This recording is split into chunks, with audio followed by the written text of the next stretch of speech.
변방 목사의 아침 묵상 2026년 8월 12일 수요일 아침입니다. 오늘은 사도행전 11장 1절로 30절 말씀을 통해서 담을 뛰어넘게 하는 성령행전, 이런 제목으로 말씀 묵상의 은혜를 나누겠습니다. 이제 선선한 바람이 부는 가을이 온 듯한 착각이 들 정도의 날씨입니다. 아직 더위가 조금은 더 있겠지만 하나님이 만드신 가을을 막지는 못할 것입니다. 이렇게 또 새로운 계절을 기쁨으로 맞이하며 멋진 계절을 만드신 하나님을 찬송하게 됩니다. 봄과 여름 그리고 가을과 겨울이라는 아름다운 조화로 삶을 조율해 주셔서 우리로 하늘을 바라보게 하시는 하나님의 지혜를 이 아침에 찬송하면서 겸손히 우리의 얄팍한 지혜를 내려놓는 시간을 가집니다. 오늘은 하나님을 경험하는 삶과 목회사관학교 교재 준비로 마무리하려고 합니다. 하루하루 할 일을 맡기신 하나님께 감사하며 나의 재능 전부를 들여 영혼과 교회를 살리는 일에 오늘도 최선을 드리려 합니다. 늘 주님 앞에 초라한 내 모습밖에 보일 것 없는 부끄러운 죄인임에도 이 종을 큰 사랑과 긍휼로 품어주시고 오늘도 새날을 맞이하게 하신 하나님의 은혜를 무엇으로 갚을 수 있을까? 그 은혜를 생각하면서 오늘도 출발합니다. 오늘도 그 은혜로 감히 하나님의 말씀 앞에 믿음으로 설 수 있음을 고백합니다. 이날 주님은 어떤 말씀으로 이 죄인에게 말씀하실까? 오늘 본문 사도행전 11장은 앞에서 베드로가 무두장이의 집에 거하며 식사하고 이방인 고넬료와 함께 식사하고 세례를 베푼 사건을 가지고 베드로를 비난하는 이야기로 시작해서 안디옥 지역에 교회가 세워진 이야기를 전하고 있습니다. 이런 사도행전 11장의 이야기는 주님이 말씀하신 대로 예루살렘을 넘어서 땅끝으로 향하는 사역이 교회의 공식적인 역사로 인정받는 아주 중요한 사건, 그리고 복음이 본격적으로 이방을 향해서 뻗어가는 구속사의 위대한 전환점이 이렇게 전환점을 보여주는 아주 중요한 장이다 생각이 됩니다. 먼저 중요한 결정을 살펴봅니다. 사도 베드로가 예루살렘에 돌아왔을 때 베드로는 정말 거친 비난을 받게 됩니다. 2절 3절 베드로가 예루살렘에 올라갔을 때에 할례자들이 비난하여 이르되 내가 무할례자의 집에 들어가 함께 먹었다 하니, 이것은 하나의 변화가 얼마나 힘겨운 것인지를 보여주는 대표적인 장면이지요. 다른 사람도 아니고 사도 베드로를 향해 이와 같은 비난이 올 정도라면 다른 사람들은 어땠을까요? 상상이 가는 장면입니다. 신앙이라고 하는 그 어떤 굴레 아래 갇혀서 한 영혼을 한 영으로 보지 못하고 그들과 함께 식사도 하지 못하는 이 어리석은 종교적 행태들이 오늘 깨어지는 사건이 바로 이 사건인데요. 이들은 이 굴레 안에 갇혀버렸던 거지요. 수천 년간 이어진 유대주의적 율법적 사고가 이들을 꽉 묶고 있었던 것입니다. 그럼에도 불구하고 이 초롱성을 뚫고 교회의 시선을 땅끝으로 옮기시는 성령 하나님의 역사를 경외함으로 바라보게 됩니다. 여기에 사도 베드로는 그 급한 성격으로 이 상황을 대처하지 않고 겸손히 성령님께서 자신에게 임하여 행하신 일을 아주 차분하게 간증합니다.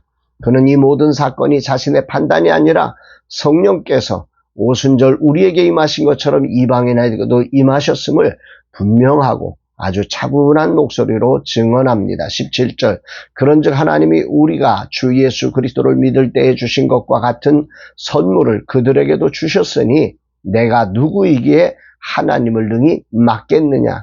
이거는 아무리 봐도 베드로의 행동이 아닙니다. 내가 누구이기에 하나님을 능히 막겠느냐. 그는 철저히 성령께 굴복해서 정말로 성령이 하신 일들 앞에 자신을 드러내고 있는 것입니다.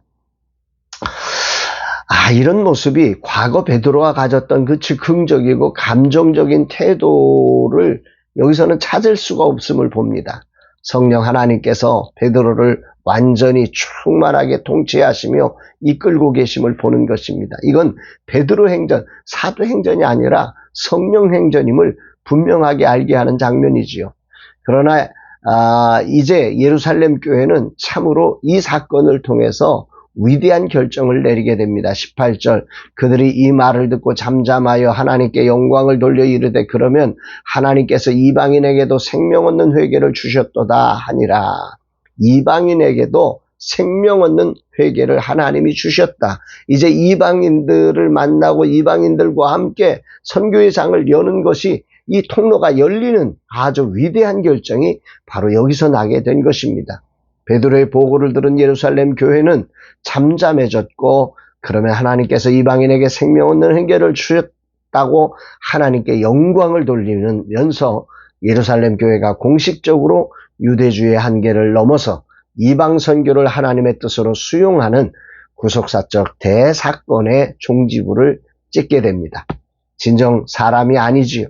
성령 하나님이 이끄신 위대한 기적임을 보게 됩니다. 베드로의 설득이 아니었습니다. 하나님이 연출하셨고 성령 하나님이 친히 모든 자리에 임재하셔서 일하셨으며 그분이 사도들과 유대인 그리스도인들을 사이에 교통하시며 감화하셔서 일으킨 하나님의 일하심이었음을 우리는 인정할 수밖에 없습니다. 이런 성령 하나님의 위대한 일하심을 통해 이방인 교회의 기초석이 놓이자 곧바로 성경은 안디옥 교회 이야기로 역사의 흐름을 바꾸고 있습니다. 이제 예루살렘 교회와 이방인 교회가 하나가 되어 서로를 세우는 아름다운 교회의 모습을 보여주는 것입니다. 22절 예루살렘 교회가 이 사람들의 소문을 듣고 바나바를 안디옥까지 보내니 그가 이르러 하나님의 은혜를 보고 기뻐하며 모든 사람에게 굳건한 마음으로 주와 함께 머물러 있으라 권하니. 안디옥 지역에 교회가 세워지고 많은 사람들이 모여 예배한다는 소식을 들은 예루살렘 교회는 주저함 없이 그 어떤 비난과 경쟁 없이 순전한 사람 바나바를 이곳에 사역자로 보내는 일을 결정하고 그를 통해서 안디옥 교회를 더 견고하게 세워가는 일을 힘씁니다. 바나바는 이제 새로운 이방인 선교의 주역이 될 사울을 찾아 안디옥에서 함께 사역하며 그리스도인이란 첫 칭호를 얻는 교회로 안디옥 교회를 견고하게 세우게 됩니다. 이는 그들이 철저히 그리스도께 속한 자, 그리스도를 닮은 자들로 세상과 완전히 구별된 거룩한 정체성을 가진 신실한 교회가 되었음을 우리에게 알려주는 것입니다. 이 안디옥 교회는 당시 로마 알렉산드리아에 이어 로마 제국에서 세 번째로 큰 도시였습니다. 화려한 상업 도시였기 때문에 하나님의 꿈을 땅끝으로 퍼뜨릴 거룩한 교회로 하나님이 정말 기가 막힌 섭리 아래서 세운 교회로 힘있게 세워져 간 것입니다.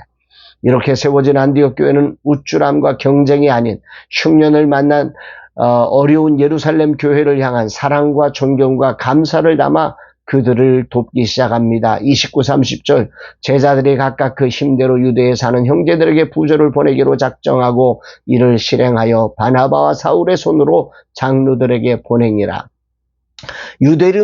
유대인들은 불과 얼마 전까지 이방인과 밥도 같이 먹지 않았습니다. 그러나 이제 이방인들이 유대인 형제들을 위해 헌금을 보내며 생명을 나눕니다. 복음 안에서 유대인과 이방인이 진정한 한 몸을 이루었음을 보여주는 가장 감동적이고 실제적인 증거가 아닐 수 없습니다. 이것이 성령이 이끄시는 교회가 보여주는 세상이 닮을 수 없는 최고의 능력이라 믿습니다. 여기서 반드시 기억해야 할 한 구절이 있습니다. 안디옥 교회의 출발점입니다. 20절 그 중에 구브로와 구레네 몇 사람이 안디옥에 이르러 헬라인에게도 말하여 주 예수를 전파하니.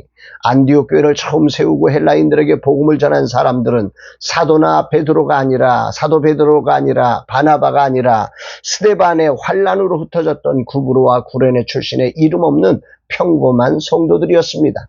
성령 하나님은 유명한 사도들뿐만 아니라 이름 없는 흩어진 평범한 성도들을 통해 안디옥의 이방 선교의 거대한 불길을 일으켰던 것입니다. 성령 하나님이 이끄시는 교회는 소수의 사도들만의 그런 리그가 아닙니다. 복음으로 변화된 무명의 그리스도인들 한 사람 한 사람 모두가 주역이 되어 하나님의 꿈을 이루고 하나님의 뜻을 이루어가는 거룩한 교회가 되는 것입니다. 오늘 주님은 무엇을 말씀하십니까? 사도행전을 근본에 묵상하며 성령이 이끄시는 교회라는 관점에서 보게 됩니다. 이름은 사도행전이지만 이 성경의 진짜 이름은 결코 그렇게 고백할 수가 없습니다. 성령이 이끄시는 행전이어야 합니다. 교회는 그들의 힘으로 일어설 수 없기 때문입니다. 그들은 가락방에 갇혔고 예루살렘에 갇혔고 유대인이란 혈통에 갇혀 살 수밖에 없었던 존재였습니다. 그러나 성령이 임하시자 성령이 부어주는 권능이 그들을 다락방에서 나오게 했고 시선을 바꾸고 태도를 바꾸고 언어를 바꾸고 세상을 바꾸기 시작했던 것입니다. 그리고 그들은 다윗의 담을 뛰어넘듯 예루살렘을 뛰어넘고 온 유대와 사마리아와 땅끝까지 거침없이 달려갈 수 있었던 것입니다. 은퇴를 앞두고 생각만 많아지고 여기저기 육체적 제한 징조가 넘치는 시간에 주님은 나로 사도행전을 새로운 시각으로 바라보게 하시며 성령께 이끌린 후반전의 삶을 그려주십니다. 마음에 힘이 솟기 시작하며 닫혔던 문이 열리듯 다시 일어나고자 하는 용기가 생깁니다. 성령 하나님이 그 흩어짐에 무력하게 도망 나온 그들을 통해 세계 선교의 위대한 장을 만드시도록 이끄신 그 능력, 그 지혜, 그 권세를 찬양하며 겸손히 성령 하나님의 인도하심에 나를 맡겨드립니다. 주여 인도하여 주옵소서 고백합니다. 사랑하는 여러분, 우리의 지혜와 육체의 한계라는 담에 갇혀 있을 때 우리는 그 안에 갇혀서 거기에 멈출 수밖에 없지만 성령 하나님이 우리 가운데 임하실 때 그 성령님은 우리를 걷더니 그 모든 울타리를 뛰어넘게 하시며 주님의 위대한 행전을 써나가는 주역으로 저와 여러분 모두를 사용하심을 기억하시며 오늘도 우리로 할 수 없는 정말 성령에 이끌리는 거룩한 교회가 되어 살아가는 복된 날 되기를 주의 이름으로 축복합니다. 사랑합니다, 여러분.